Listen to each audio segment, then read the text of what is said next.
Sa bidyong ito, ituturo ko sa inyo kung paano tayo magpalit ng engine oil para na rin sa maintenance ng ating motor. Matagal masira yung ating makina.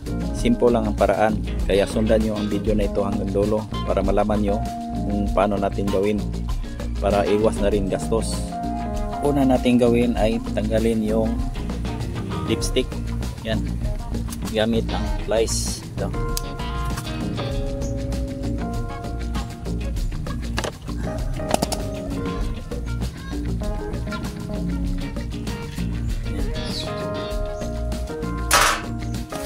Tapos ito,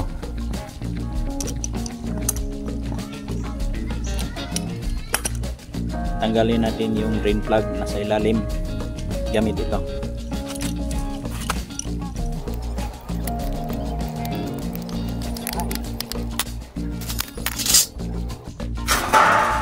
Ilagay natin ito sa ilalim para magsilbi itong lagayan ng ating change oil.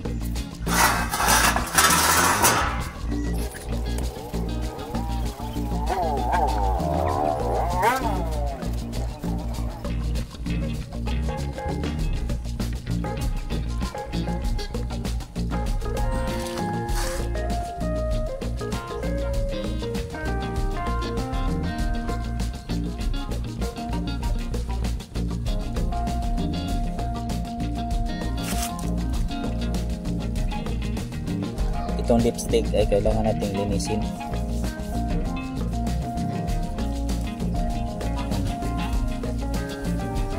At saka itong drain plug.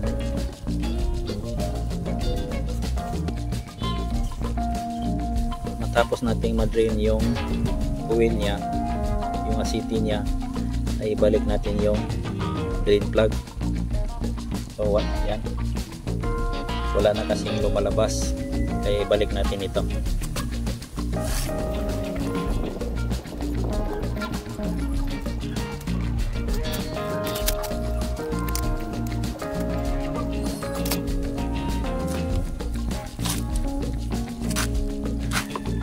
Ito yung gamit natin na oil pang scooter, Shell Advance, dahil subok na po itong mabisang engine oil. Pang scooter po ang ating ilagay. Yan. Tapos ilagay na po natin itong bagong engine oil dito sa kanyang kina.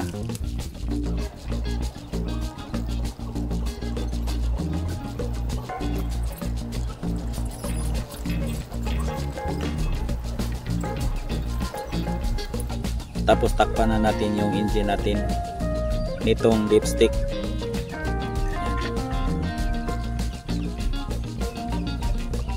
Tapos higpitan natin gamit yung pliers.